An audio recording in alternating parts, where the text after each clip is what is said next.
สวัสดีผู้ฟังทุกท่านยินดีต้อนรับเข้าสู่ช่องมหัศจรรย์แห่งกรรมมิราเคิลดีดเป่าหูเป็นหนึ่งในการยุแย่ให้แตกความสามัคคีมีความหมายเดียวกับการยุให้ลำตำให้รั่วยุแยงตะแคงรั่วบ่างช่างยุพูดให้เชื่อพูดเข้าหูบ่อยๆเพื่อให้เชื่อเห็นดีเห็นงามด้วยการใช้คำพูดที่ดีทำให้มีเสน่ห์น่าค้นหามัดใจผู้คนได้พูดจาสุภาพพูดถูกกาลเทศะผู้คนก็พร้อมให้ความร่วมมือการใช้คำพูดที่ไม่ดีเช่นพูดขวานผ่าซากโผงผางพูดให้คนเกลียดพูดยุแยงตะแคงรั่ว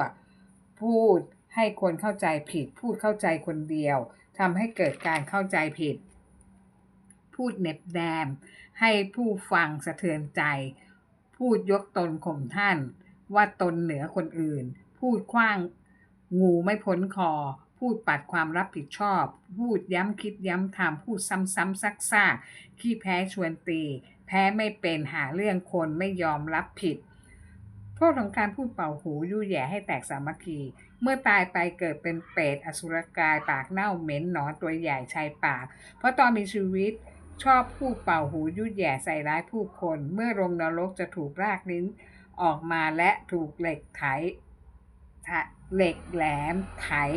เป็นจักตายแล้วฟื้นแล้วตายจนกว่าจะหมดโทษพื้นฐานของคนที่พูดให้คนเข้าใจผิดทะเลาะกันพูดทำลายความหวังคนอื่นเพราะเจตนาของตัวผู้พูดเป็นคนขาดความรักความสุขในชีวิตจึงต้องการให้คนทะเลาะกันเพื่อหันมารักตนเอง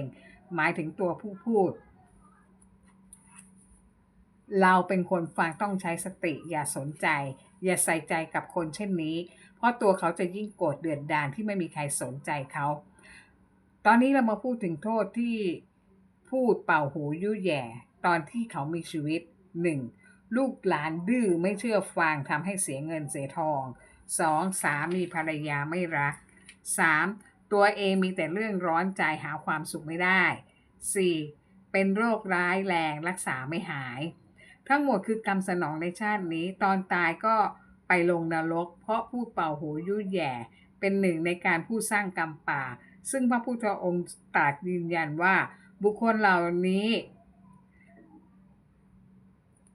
เวลาตายก็ไปเกิดเป็นอสุรกายหรือเปรตรับทุกข์ทรมานไม่จบไม่สิ้นในนรกขุมต่างๆจากกรรมป่าที่ตัวเองเป็นผู้สร้างนรกเองดังนั้นก่อนที่จะพูดอะไรคิดให้ดีว่าต้องการสร้างสวรรค์หรือนรกให้แก่ตนเองหญิงสูงวัยอายุประมาณ70-80ปี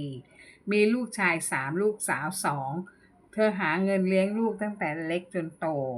โดยการทำนาและค้าขายเล็กๆน้อยๆเนื่องจากเธอมีสามีเป็นนักเล่นการพนันมักเดินทางไปเล่นที่ปอยเปตบ่อยๆถ้าได้เงินมาจึงจะเอาเงินมาให้เมียเลี้ยงลูกถ้าเล่นเสียก็อดรายได้ไม่มั่นคงเธอจึงต้องเป็นเสาหลักในการหาเงินเลี้ยงลูกของเธอเนื่องจากชีวิตคู่ของเธอไม่มีความสุขฝังใจเธอมากเธอจึงพร่ำพูดสอนลูกชายลูกสาวของเธอเสมอว่า 1. อย่าไปทุ่มเทความรักให้สามีหรือภรรยาเลี้ยงให้แค่มีกินมีใช้พออย่าเลี้ยงให้อยู่ดีมีสุข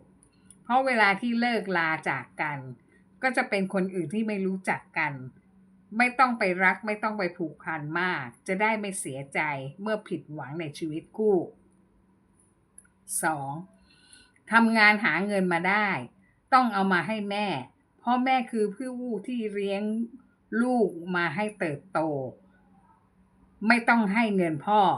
เธอเป็นคนลำบากหาเงินเลี้ยงลูกลูกๆทุกคนต้องรักแม่มากๆไม่มีอะไรต้องเอามาให้แม่เก็บไว้ถ้าวันไหนลูกลำบากแม่จะได้ช่วยลูกได้ 3. เงินทองที่หามาได้อย่าให้สามีภรรยาเด็ดขาดอยู่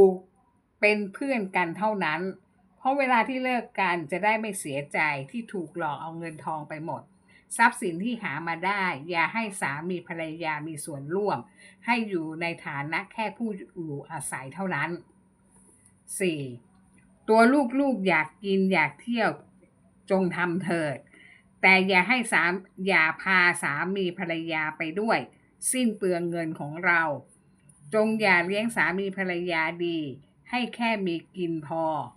ถ้าเป็นไปได้เธอต้องการให้ลูกทุกคนไม่มีครอบครัวเลยแม้แต่คนเดียวเพราะถ้ามีครอบครัวต่างคนต่างต้องแยกย้ายกันไปทิ้งเธอไป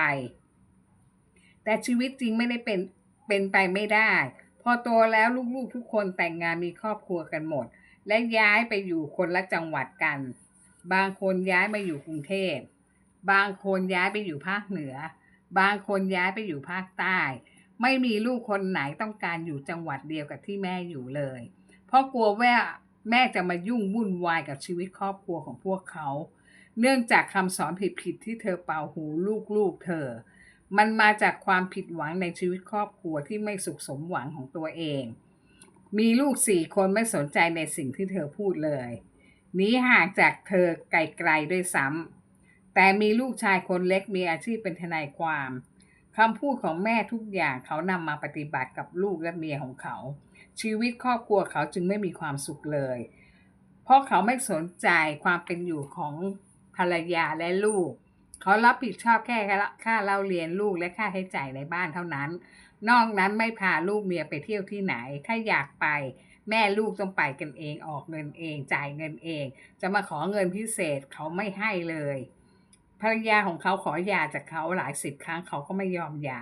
ภรรยาบอกว่าเมื่อไม่รักลูกเมียก็อย่าอยู่กันเลยทรมานกันเปล่าๆต่างคนต่างไปดีกว่าเขาก็ไม่ยอมตัวเขาเองหาเงินมาได้ไม่เคยให้ลูกให้เมียเลยแต่กลับไปให้แม่และพี่น้องของเขาหมดแม่ของเขาพูดอวดชาวบ้านว่าลูกชายคนเล็กฉันกตัญญูต่อฉันรักฉันมากเชื่อฟังเธอทุกอย่างนำทรัพย์สินเงินทองมาให้เธอโดยไม่สนใจลูกเมียเขาเลยเธอดีใจมากที่ลูกรักเธอและเชื่อเธอไม่รักลูกเมียของเขาต่อมาเมื่อเธออายุได้79 ปีเธอเริ่มป่วยกินอะไรไม่ได้น้ำหนักลดลงเรื่อยๆจากน้ำหนักตัว60 กิโลลดลงมาเหลือ30 กิโลผอมมากจนลูกๆทุกคนบอกให้ไปหาหมอรักษาว่าเป็นอะไรจึงผอมขนาดนี้เธอก็ไม่ยอมไปหาหมอรอให้ลูกชายคนเล็กมาพาเธอไปหาหมอที่กรุงเทพผลปรากฏว่าเธอเป็นมะเร็งที่ไขกระดูกระยะสุดท้ายไม่สามารถรักษาได้เลยได้แต่ประคองอาการมีอาการอะไรค่อยมาโรงพยาบาลรักษาตามอาการที่เป็นณขณะนั้นไปมาโรงพยาบาลอยู่ได้ประมาณ1 เดือนเข้าๆออกโรงพยาบาลเป็นเช่นนี้จนหมอโรงพยาบาลบอกว่าให้กลับไปนอนรักษาตัวเองที่บ้านไม่มีประโยชน์ที่จะมานอนที่โรงพยาบาลเนื่องจากลูกชายคนเล็กเป็นทนายความต้องเดินทางไปว่าความตลอดเวลาจึงไม่สามารถดูแลแม่ที่ป่วยได้เลยนำแม่ไปฝากไว้กับพี่ชายที่ซื้อบ้านอยู่ในกรุงเทพเหมือนกันซึ่งพี่ชายมีครอบครัวและลูก2 คนไม่เต็มใจที่จะรับแม่มาอยู่ด้วยแต่จำใจรับแม่มาอยู่ที่บ้านด้วยเชื่อหรือไม่ว่าผลกรรมทำหน้าที่ของมันตอนก่อนที่เธอจะตาย1 เดือนโดยที่เธอมาอยู่ที่บ้านลูกชายคนโตเธอป่วยระยะสุดท้ายแล้วเธอกินอะไรไม่ได้ลูกชายและลูกสะใภ้ก็ไม่สนใจจะหาอะไรให้เธอกินไม่หาของเหลวหรือของบำรุงให้เธอกินได้เลยลูกสะใภ้ตำส้มตำที่มีแต่มะละกอมะเขือเทศถั่วฝักยาวและเครื่องปรุงรสไม่มีกุ้งแห้งด้วยให้เหตุผลว่าเธอกินแค่1-2 คำเท่านั้นและก็ทำเช่นนี้ตลอด3 มื้อให้เธอกินตลอดระยะเวลา1 เดือนสุดท้ายก่อนที่เธอจะเสียชีวิตเพราะสะใภ้ให้เหตุผลว่าสิ้นเปลืองเงินเธอกินอะไรไม่ได้เธออยากจะกินแต่ส้มตำเปรี้ยวๆเท่านั้นกินมื้อละ2 คำส่วนหลานๆเธอก็รังเกียจย่าบอกว่าพ่อเอาผีมาอยู่บ้านด้วยทำไมเพราะเธอผอมและดำมากมีแต่หนังหุ้มกระดูกลูกเขยลูกสายลูกชายที่มาเยี่ยมเธอแต่ไม่เคยมีใคร เลยสักคนที่จะซื้อของมาเยี่ยมเธอไม่ซื้อผลไม้หรือนมเนยอะไรมาบำรุงให้เธอกินก่อนตายเลยสักคนได้ก็ให้มาเยี่ยมดูเฉยๆโดยให้เหตุผลว่าก็แม่กินไม่ได้ทั้งที่ตัวเธอเองอ้อนวอนขอร้องให้ลูกเธอทั้งลูกชายลูกสาวขับรถไปซื้อส้มซื้อแตงโมมาให้แม่กินหน่อยก๋วยเตี๋ยวหมูร้อนๆแม่อยากกินลูกทุกคนบอกขี้เกียจขับรถไปแม่ออกไปซื้อมันไกลเปลืองน้ำมันรถซื้อมาแม่ก็กินไม่ได้กินแค่คำเดียวเปลืองเงินเปล่าๆเสียเวลาอีกด้วยตัวเธอเองได้แต่น้ำตาไหลอาบหน้าทั้งสองข้าง คำพูดของเธอที่เธอเป่าหูลูกๆ บัดนี้มันย้อนมาเข้าหาเธอก่อนตาย ในไม่ช้าเธอก็ตายไป แต่ลูกชายคนเล็กที่มีมีแต่ลูกชายคนเล็กที่เสียเงินจัดงานศพให้เธอ นอกนั้นไม่มีลูกคนไหนยอมเสียเงินจัดงานศพให้เธอเลย ที่จริงพี่น้องช่วยกันออกเงินจัดงานศพกันให้แม่ก็ได้ แต่ลูกๆทุกคนบอกเปลืองเงิน ไม่มีใครยอมจ่ายเงินครั้งสุดท้ายให้กับแม่ของเขา มีแต่ลูกชายคนเล็กเท่านั้น ทั้งๆที่ทุกคนก็มีฐานะร่ำรวยเหมือนกันหมด สวัสดีค่ะ